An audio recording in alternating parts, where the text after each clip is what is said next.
అందరికీ నమస్కారం. ఇవాళ మనతో పాటు ప్రముఖ ఆధ్యాత్మికవేత్త, astrologer, professor doctor Mullapudi Satyanarayana Murthy గారు ఉన్నారు. గురుగారితో మాట్లాడదాం. గురుగారు నమస్కారం. నమస్కారం మణికంఠ. గురుగారు, అక్టోబర్ మాసంలో ముందుగా మేషరాశి వారికి ఎలాంటి ఫలితాలు ఉండబోతున్నాయి కాస్త వివరించండి. మేషరాశి వారికి అక్టోబర్ నెల 2024 సంవత్సరంలో ఫస్ట్ గ్రహస్థితి చూడాలి.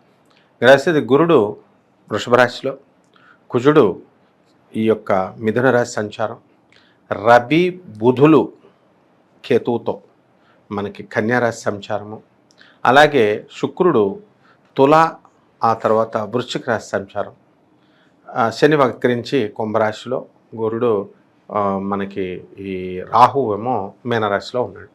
దీన్ని బట్టి ఏంటంటే మేషరాశి వారికి ఫస్ట్ ఎవరు చూసినా ఆర్థికంగా ఏంటి అన్నది చూస్తారు. ఆర్థికంగా వీళ్ళకి ఏ విధమైనటువంటి ఇబ్బందులు లేవు.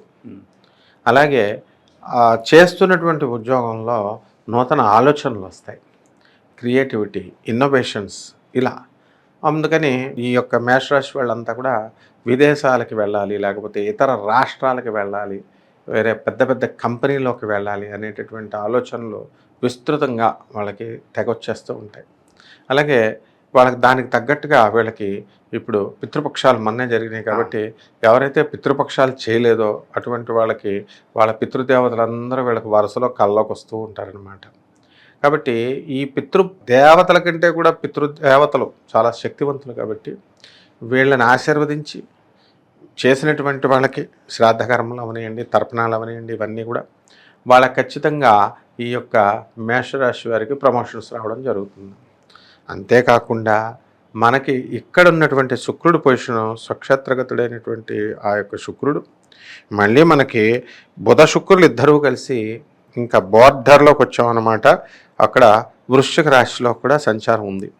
దీన్ని బట్టి ఏంటంటే వీళ్ళకి మోకాళ్ళ నొప్పులు రావడం, ఆ తర్వాత స్త్రీ అంటే ఈ శుక్రుడు ఎప్పుడైతే ఈ వృశ్చిక రాశిలోకి వస్తాడో వీళ్ళకి ఏంటంటే love affairs, extra marital affairs ఇలాంటివన్నీ కూడా ఆటోమేటిక్గా వీళ్ళు వద్దనుకున్న తగులుతూ ఉంటాయి అన్నమాట. మరి కలిసి వచ్చే అంశమేనా అవన్నీ?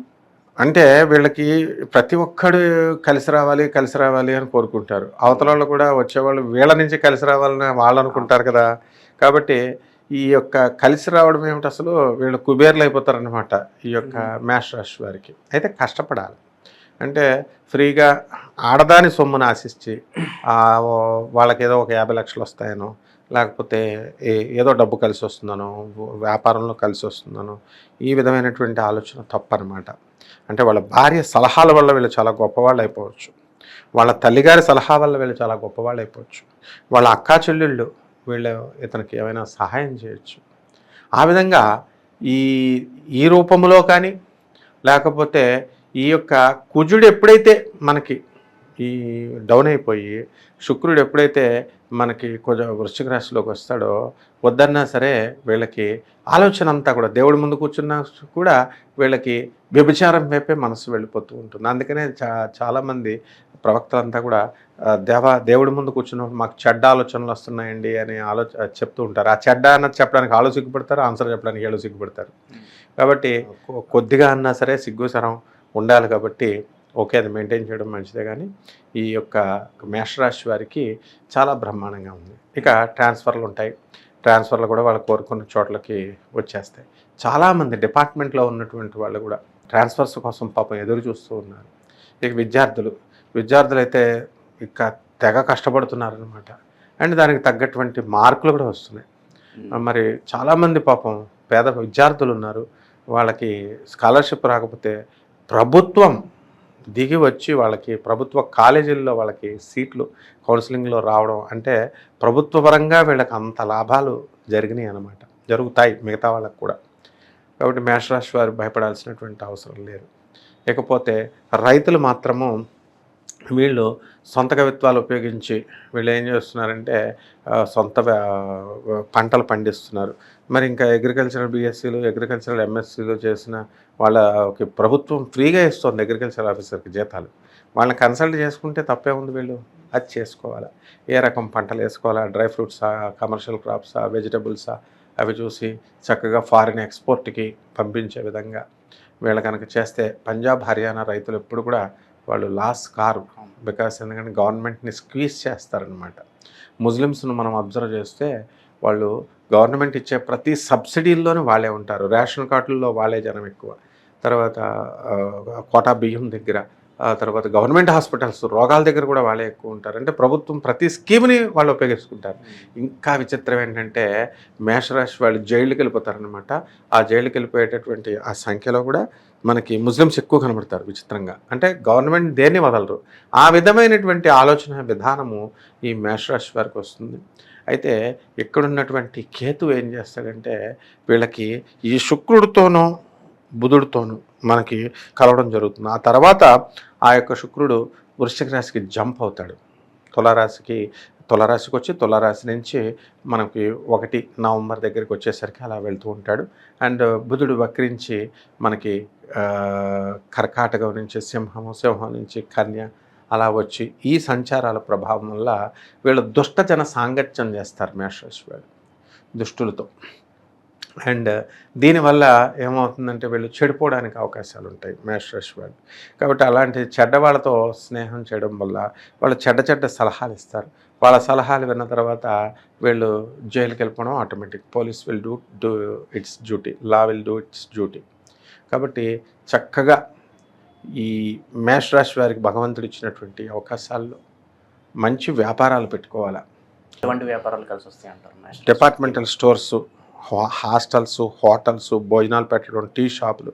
ఇప్పుడు టీ షాపులు పెట్టమని మనం చెప్పామనుకో, ప్రతి ఒక్కరు కూడా అంబానీ లెవెల్లో బిల్డప్లు ఇస్తారు. ఎలా అంటే టీ షాపు రోజుకు 1000 రూపాయలు వస్తుంది, 30,000 రూపాయలు ఆదాయం కాళ్ళ దగ్గరికి వస్తుంది, నన్ను టీ షాప్ పెట్టమన్నావా అని ఫీల్ అయిపోతారు. మరి వీళ్ళ దగ్గర ఎంతరా పెట్టుబడి ఉందంటే పెట్టుబడి ఉండదు. మరి ఎలా పెడతారు మీరు అంబానీలాగా? సో డిపార్ట్మెంటల్ స్టోర్స్ చిన్న సైజులో చాలు, కిరాణా షాప్ వ్యాపారాలు, టైలరింగ్ షాపులు, బొటిక్లు. తర్వాత ప్రాణహింస చేయకూడదు. ఈ మటన్ షాపులు, చికెన్ షాపులు పెట్టకూడదు. దానివల్ల ఇప్పుడు ఆల్మోస్ట్ మటన్ షాపు, చికెన్ షాపులు పెట్టేవాళ్ళ పాపం వాళ్ళ ఆర్థిక పరిస్థితి నాకు తెలుసు. వాళ్ళు మంచి రేజింగ్లో ఉన్నా సరే వాళ్ళ పిల్లలకి మనోవైకల్యం ఉండడం, అంగవైకల్యాలు ఉండడం ఇలాగ ఉంటాయన్నమాట. కాబట్టి ఒక జీవిని ఎప్పుడు కూడా హింసించకూడదు. అటువంటి బిజినెస్లు మానేసి ఇతరులకు మనం ఉపయోగపడేటటువంటి బిజినెస్లు వాళ్ళు పెట్టుకుంటే మంచి బ్రహ్మాండంగా ఉంటుంది. అండ్ కేతువు బాగా కలిశాడు కాబట్టి వీళ్ళందరూ కూడా మేషరాశి వాళ్ళకి కుజుడు కూడా మనకి చక్కగా మిథున రాశిలో ఉన్నాడు. కాబట్టి వీళ్ళందరూ కూడా బాబా వ్యాపారాలు అంటే స్వామీజీలు అవ్వచ్చు, పీఠాలు పెట్టుకోవచ్చు. ఎందుకంటే ఇప్పుడు ఒరిజినల్ శంకరాచార్య పీఠం కలెక్షన్ చాలా తక్కువైతే దొంగ బాబాల పీఠాలు కలెక్షన్స్ చాలా ఉన్నాయి. కాబట్టి తప్పే ఉంది ఇప్పుడు బిజినెస్లో. కేతు ఎప్పుడు కూడా శని అక్కడ కుంభరాశిలో ఉన్నాడు, చక్కగా ఉండి మనకి అష్టమ దృష్టితో చూస్తున్నాడు కేతు. అంటే దొంగ సన్యాసుల బిజినెస్లు, దొంగ జ్యోతిష్కుల బిజినెస్లు, దొంగ వ్యాపారాలు, ఆధ్యాత్మిక దానికి సంబంధించి వీళ్ళకి కలిసి రావడానికి అవకాశాలు ఉంటాయి. అలాగే మేషరాశి వారి శత్రు నిర్మూలనం అనేది అయిపోతుంది. ఎవ్వరు మిగలరు శత్రువులంతా కూడా వీళ్ళని వదిలేసి పారిపోవడం జరుగుతుంది అన్నమాట. గురుగారు, అలాగే మేషరాశి వారు ఎటువంటి పరిహారాలు చేసుకుంటే వీళ్ళు మంచి ఫలితాలు పొందే అవకాశం ఉందంటారు? పరిహారాలు ఏమిటంటే వీళ్ళు ప్రతి ఒక్కళ్ళు కూడా సింపుల్గా ఉండాలని చూస్తున్నారు. భక్తి శ్రద్ధతో చేయాలి. ఏది చేసినా సింపుల్ అయినా కఠినమైన. వీళ్ళు ఏం చేయాలంటే ప్రతిరోజు 108 ప్రదక్షిణాలు రావి చెట్టుకు చేయాలి.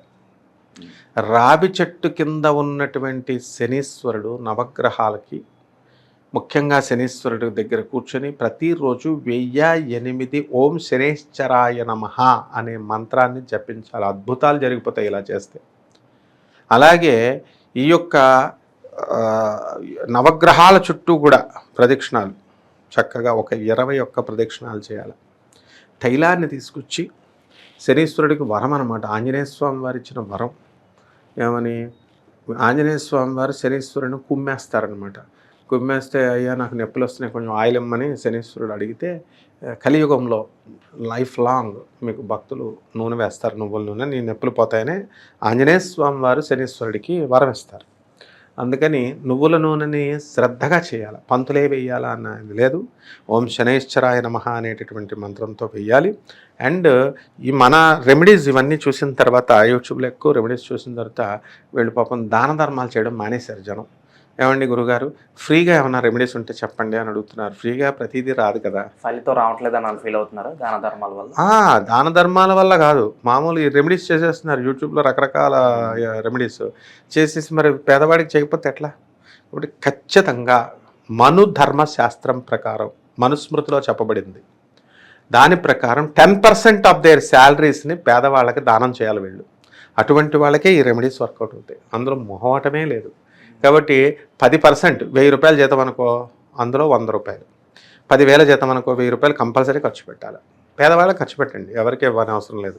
మీ చేత్తో చక్కగా ఫుడ్ బ్రెడ్ అన్నీ ఇవ్వండి. రిజల్ట్ కనుక ఫలితాలు కనుక రాకపోతే డైరెక్ట్ నాకు ఫోన్ చేయొచ్చు.